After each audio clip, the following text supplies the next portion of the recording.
तसा आमचा प्रचार काही दिवसा अगोदरपासूनच आमचे भारतीय जनता पक्षाचे सगळेच कार्यकर्ते त्यांनी सुरू केलेला आहे। सावंतवाडीकरांच्या संवाद ही आमच्या श्रद्धाताई असतील आणि आमचे सगळेच पूर्ण भारतीय जनता पक्षाचे सगळे उमेदवार आणि आमची पूर्ण भारतीय जनता पक्ष ह्या निवडणुकीमध्ये काही दिवसा अगोदर उतरलेला आहे।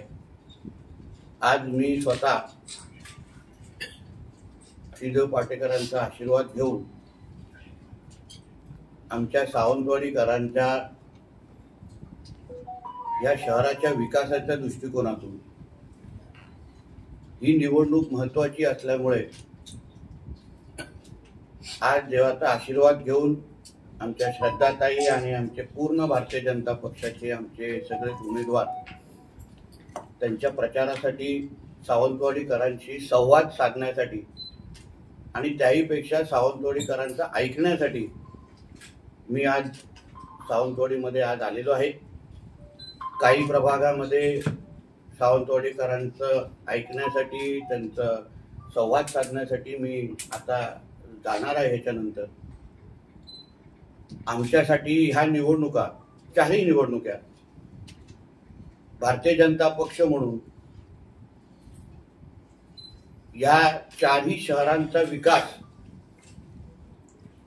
करण्यासाठीच आम्ही ही निवडणूक लढवतो आहे।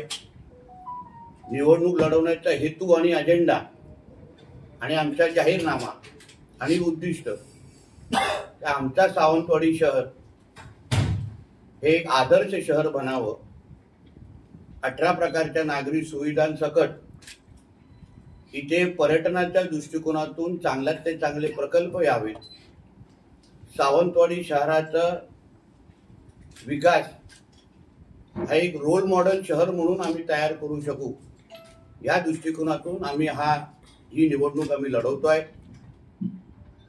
सावंतवाडीच्या राजघराण्याला एक मोठी परंपरा आहे, इतिहास आहे आणि त्याला आता सत्तेची जोड देऊन या सावंतवाडीमध्ये आमच्या श्रद्धाताईंच्या नेतृत्वाखाली आमचे सगळे उमेदवार एकत्र येऊन आदरणीय मुख्यमंत्री देवेंद्र फडणवीस साहेब, आदरणीय आमचे पंतप्रधान नरेंद्र मोदी साहेब, आमचे खासदार सन्मान्य राणे साहेब, आमचे प्रदेश अध्यक्ष सन्मान्य रवी चव्हाणजी आणि मी स्वतः जिल्ह्याचा पालकमंत्री म्हणून सावंतवाडीकरांना आम्हाला विश्वास द्यायचा आहे की भारतीय जनता पक्षाचे आमचे हे सगळेच उमेदवार आणि आमच्या नगराध्यक्षाच्या उमेदवारांच्या श्रद्धाताई यांच्यावर तुम्ही विश्वास आणि ह्यांना मतदानारूपी अगर आशीर्वाद तुम्ही दिलत तर मी आपल्याला विश्वास देतो या पुढच्या 5 वर्षामध्ये भारतीय जनता पक्षाच्या वतीने आज आमचं केंद्रात आणि राज्यात सरकार आहे, या सत्तेच्या माध्यमातून सावंतवाडीचा विकास आम्ही 100% करण्याच्या दृष्टिकोनातून पावलं उचलू। कुठल्याही बाबतीमध्ये निधीची कमतरता होणार नाही, कारण का सत्तेमध्ये आम्ही केंद्रात आणि राज्यात असल्यामुळे, त्याचबरोबर जिल्ह्याच्या आर्थिक चाव्या पण पालकमंत्री म्हणून माझ्याकडे असल्यामुळे सावंतवाडीचा विकास आम्ही सक्षम पद्धतीने करण्याच्या दृष्टिकोनातून आम्ही भक्कम आहोत आणि त्या दृष्टिकोनातून पावलं टाकण्यासाठी आम्ही तयार आहोत। श्रद्धाताईंच्या नेतृत्वाखाली या अतिशय उच्च शिक्षित आहेत, त्यांनी त्यांच्या पूर्ण कृतीतून समाजसेवाचा मागचा वारसा जे त्या पुढे घेऊन जात आहेत ते त्यांनी त्यांच्या कृतीतून दाखवून दिलेलं आहे आणि आम्हाला विश्वास आहे की आम्हाला पूर्ण ह्या प्रवासामध्ये सावंतवाडीकरांचा आशीर्वाद सहकार्य निश्चित पद्धतीने मिळेल, त्यामुळे ठाम विश्वास. शिवसेनेला नाही देतायत ना, तिथे नाही दिला असता तर तुम्हीच चालवलं असतं. बघा हे शिवसेनेत बसून बीजेपीचं काम करतायत. दोन्ही प्रकार चावण्याचा विषय असतो ना कधी कधी आमच्या मीडिया मित्रांचा.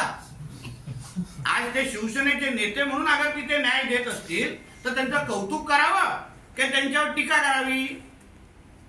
काय हो लाडसाहेब, म्हणून बोलतो ह्या गोष्टी निवडणूक आहे, प्रत्येकाला स्वातंत्र्य आहे, प्रत्येकाने आपल्या पक्षाच्या उमेदवारांसाठी यावंच आणि आलंच पाहिजे असं मी या निमित्ताने म्हणेन. शिवसेनेची संधी आणि स्वातंत्र्य आहे, काय प्रॉब्लेम नाही. आम्हाला ही निवडणूक केवळ विकासाचा अजेंडा घेऊन आम्ही लढतो. कोणी काय पक्ष करावं, कोणी प्रचार करावा नाही हा कम्प्लिटली त्यांचा विषय. आदरणीय निलेशजी तर शिवसेनेचे नेते आहेत. अगर शिवसेना शिंदे गटांनी त्या शहर विकास आघाडीला पाठिंबा दिलाय तर त्यांनी प्रचारासाठी त्यांना उतरायलाच लागेल.